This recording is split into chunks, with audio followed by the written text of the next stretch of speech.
Kenapa Tuhan Yesus itu mengajarkan kita tuh dengan tiga cara? Mintalah, carilah, dan ketoklah. Kalau dari ketiganya itu adalah akhirnya semuanya adalah kita dapatkan, kenapa mesti melalui 3 tahapan?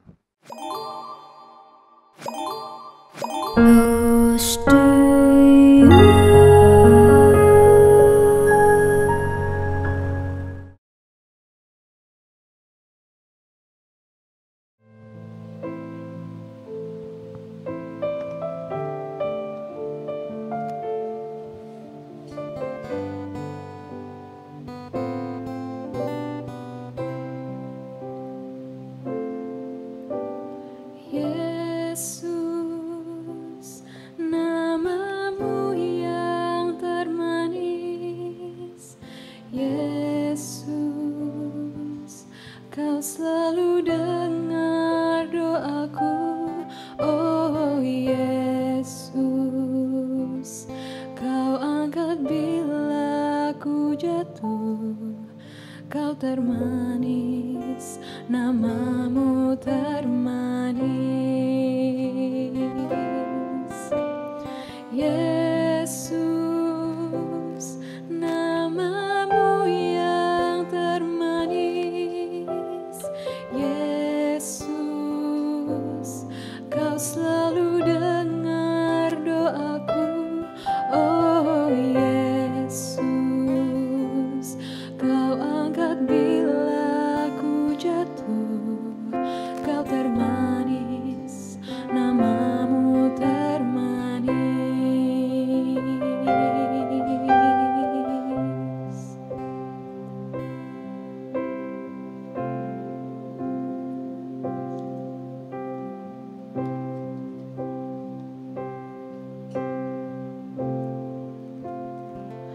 Bila kau izinkan sesuatu terjadi,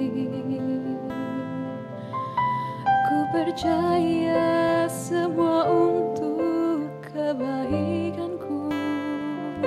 Bila nanti telah tiba waktumu, ku percaya kuasamu memulihkan hidupku. Waktu Tuhan pasti yang terbaik,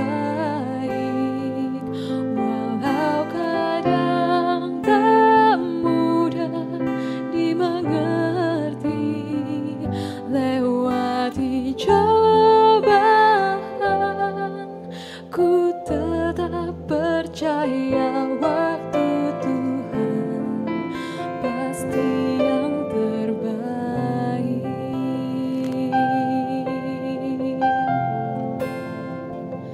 Bila kau izinkan sesuatu terjadi,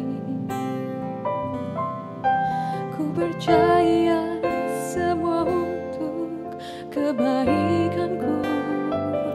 Bila nanti telah tiba waktumu, ku percaya kuasamu memulihkan hidupku. Waktu Tuhan pasti yang terbaik, walau kadang tak mudah dimengerti. Lewati cobaan, ku tetap percaya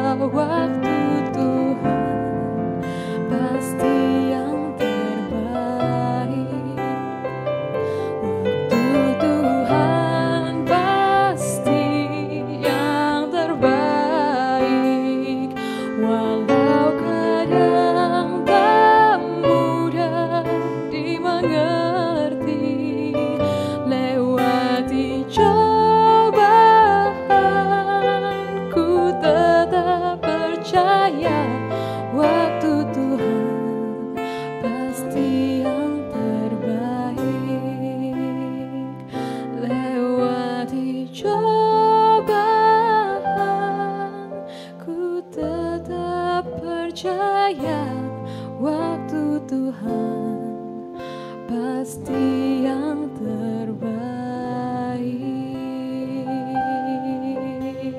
Shalom Bapak Ibu Saudara yang dikasihi Tuhan, kita berjumpa lagi dalam Close to You episode kali ini. Kita akan berdoa. Bapa Allah yang baik, Allah yang kami kenal, di dalam nama Tuhan kami Yesus Kristus, kami mengucap syukur hari ini.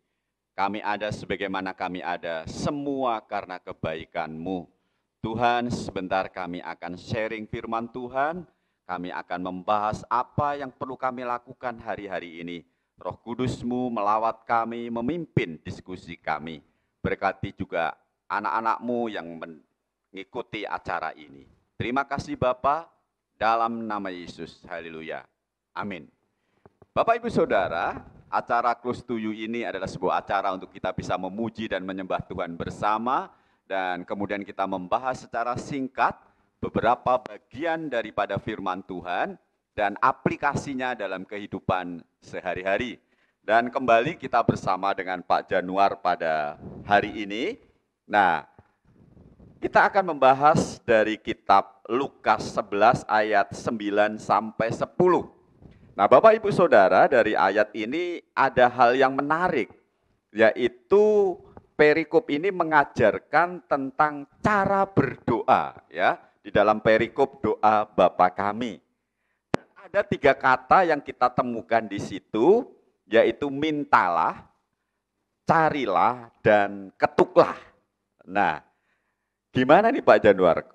Ada 3 tahapan, apakah ini merupakan tahapan berdoa, minta dulu, mencari, baru mengetuk, atau seperti apa? Silakan Pak Januar. Terima kasih Pak Agus. Nah, demikian juga ketika saya membacakan ayat firman Tuhan ini, menarik sekali karena apa? Karena Tuhan di awal-awal perikop ini Tuhan mengajarkan kita bagaimana cara kita berdoa, yaitu yang terkenal sekali adalah doa Bapa kami. Kemudian di akhir Tuhan mengajarkan lagi bagaimana caranya untuk berdoa dalam kita meminta. Saya akan membacakan di Lukas 11 ayat yang ke-9 sampai yang ke-10. Ya. Saya akan membacakan Lukas 11 ayat 9 sampai yang ke-10. Oleh karena itu, aku berkata kepadamu, mintalah, maka akan diberikan kepadamu. Carilah, maka kamu akan mendapat. Ketoklah, maka pintu akan dibukakan bagimu. Karena setiap orang yang meminta, menerima. Dan setiap orang yang mencari, mendapat. Dan setiap orang yang mengetok, baginya pintu dibukakan. Ayat ini menarik sekali, kenapa Pak? Karena saya berpikir, kenapa Tuhan Yesus itu mengajarkan kita tuh dengan tiga cara. Mintalah, carilah, dan ketoklah. Kalau dari ketiganya itu adalah akhirnya semuanya adalah kita dapatkan, kenapa mesti melalui 3 tahapan? Nah, setelah saya membaca ini, merenungkannya, saya mendapatkan satu rema di mana Tuhan memberikan 3 cara. Dengan cara meminta, mencari, dan mengetuk. Itu menggambarkan dari tiap-tiap anak Tuhan itu memiliki satu kedewasaan rohani yang berbeda-beda tentunya. Jadi di sini yang pertama kali adalah dikatakan bahwa mintalah. Kalau dikatakan mintalah, seseorang yang meminta tentunya berada di dalam posisi dia tidak punya. Iya. Benar-benar no hope, tidak ada harapan lagi. Sehingga hanya satu-satunya cara, dia hanya bisa meminta. Karena dengan kekuatan sendiri nggak bisa mengusahakan. Betul, gitu ya. Pak. Dia harus meminta, tapi dalam meminta itu apa yang dibutuhkan? Satu, kerendahan hati. Dia harus merendahkan hati, mengakui bahwa saya itu lemah, saya itu tidak ada mampu lagi, tidak ada memiliki kekuatan lagi. Jadi saya hanya bisa meminta. Dan oleh karena belas kasihan orang yang akan memberi, itulah akan menerima kita. Wah, ini menarik ya, berarti ketika meminta di situ dibutuhkan sebuah kerendahan hati dulu ya. Jadi sikap berdoa yang pertama di dalam meminta ini itu ada esensi kerendahan hati gitu ya. Betul, betul sekali, Pak. Oke, menarik, menarik. Jadi ya. kita harus merendahkan hati kita bahwa akui kita bahwa kita tidak berdaya. Dan kita harus meminta dengan memohon tentunya kan. Namanya orang meminta nggak mungkin maksa kan. Iya, iya, iya. Saya mau minta ini, saya mau minta itu. Enggak. Artinya kita kalau doa nggak boleh maksa juga gitu. Ya. Tuhan harus ini, harus itu. Betul, Enggak ya, namanya betul. minta ya terserah Minta. nanti Tuhan kasih apa gitu ya. Betul, betul sekali. Oke, oke. Nah, jadi kita harus ada kerendahan hati, kita mengakui, baik itu mengakui keterbatasan kita, maupun kita mengakui sang pemberi pasti bisa memberi kepada kita. Iya, iya. Itu meminta. Nah, bagian kedua? Yang bagian yang kedua, carilah ya. carilah. Mm, Nah, dikatakan di sini enggak carilah terus diam aja. mm. Tapi disampaikan gini, carilah maka kamu akan mendapat.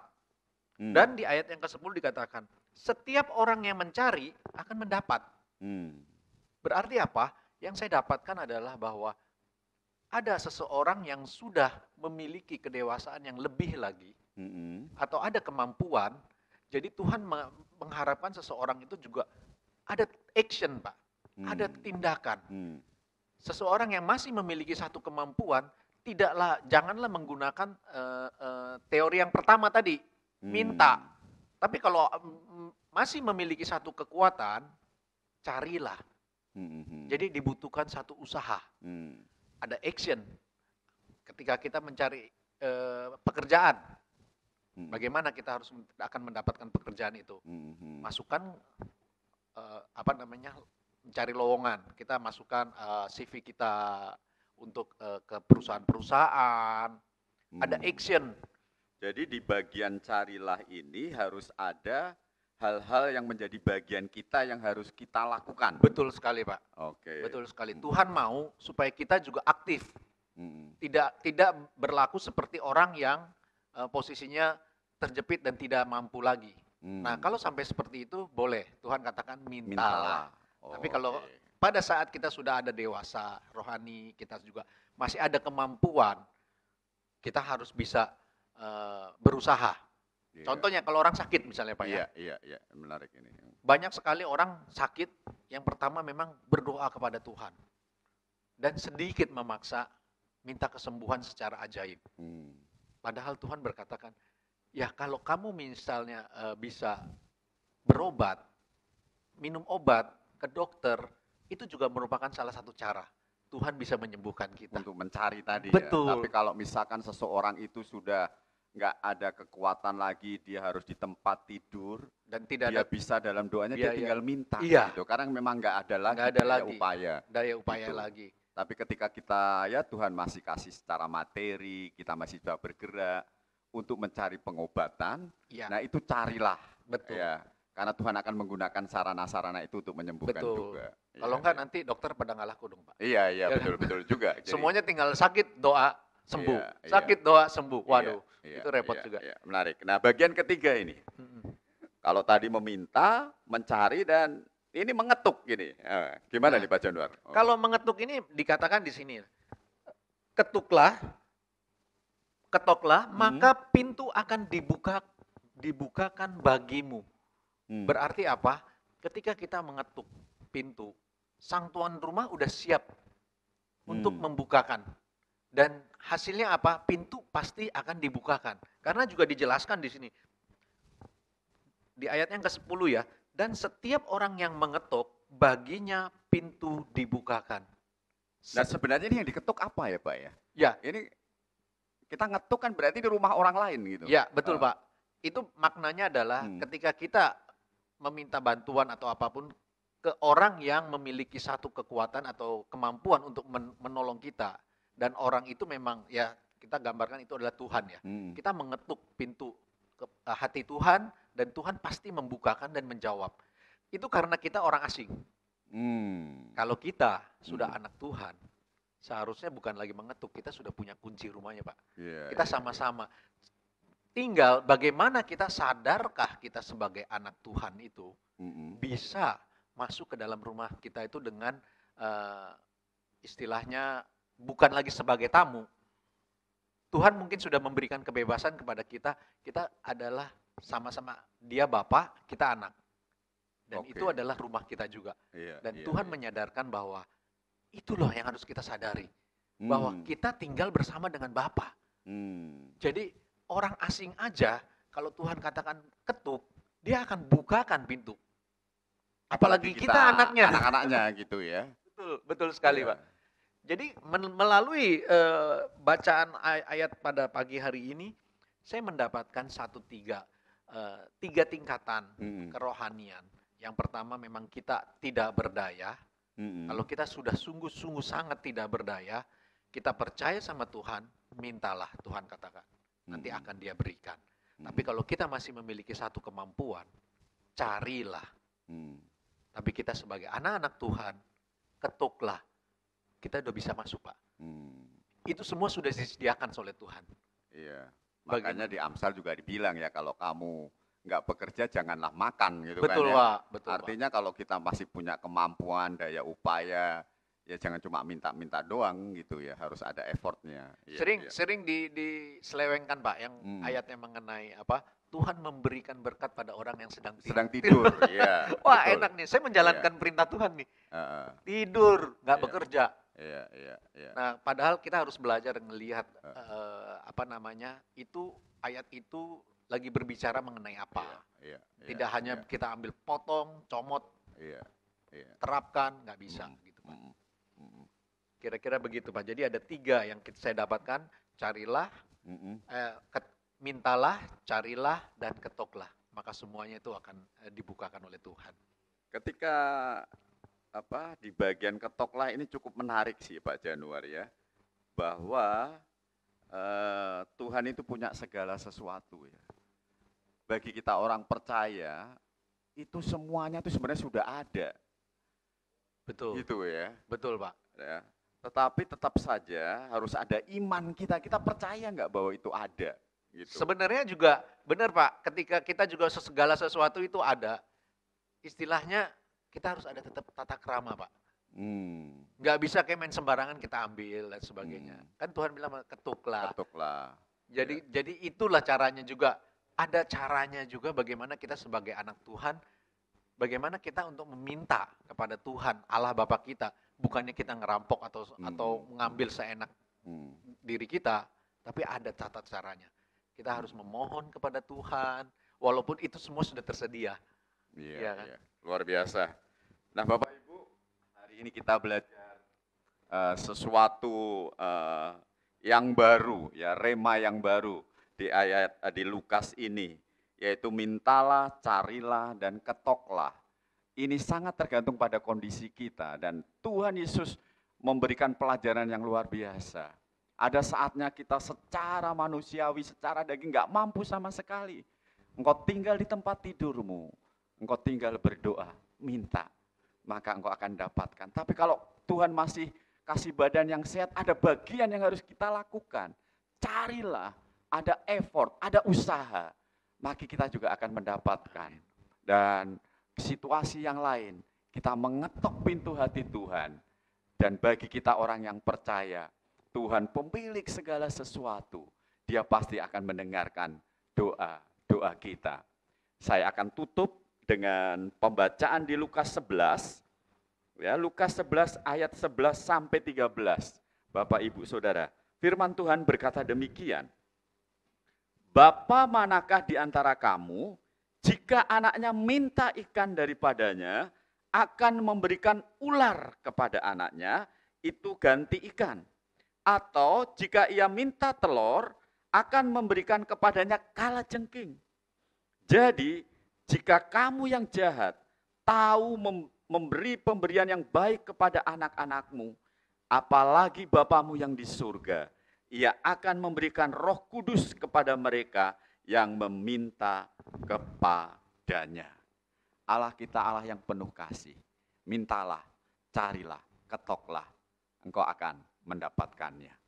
Kita akan berdoa. Pak Januar bisa minta tolong berdoa untuk kita semua.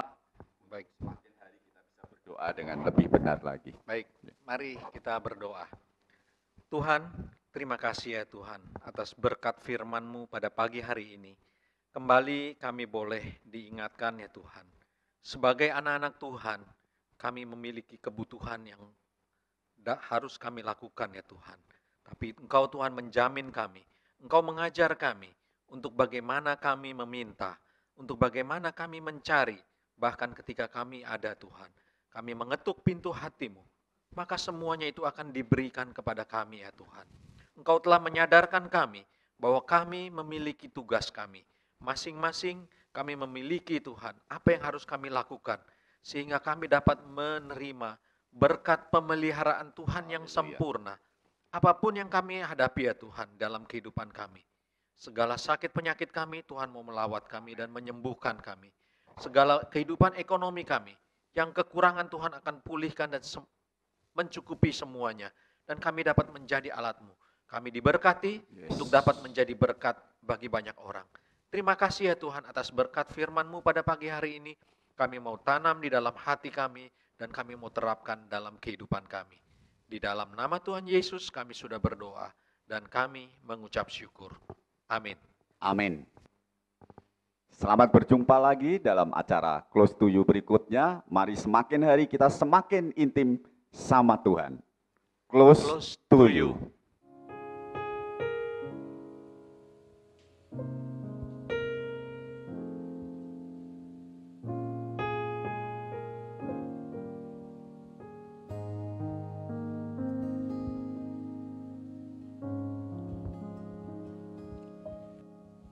Hatiku tenang berada dekat-Mu, Kaulah jawaban hidupku. Hatiku tenang berada dekat-Mu, Kaulah pelihara hidupku. Pertolongan-Mu begitu ajaib, Kau telah memikat hatiku. Di saat aku tak sanggup lagi, di situ tangan-Mu bekerja. Pertolongan-Mu begitu ajaib, Kau telah memikat hatiku. Kini mataku tertuju padamu, ku rasakan kasih-Mu Tuhan. Kini mataku tertuju padamu, ku rasakan kasih-Mu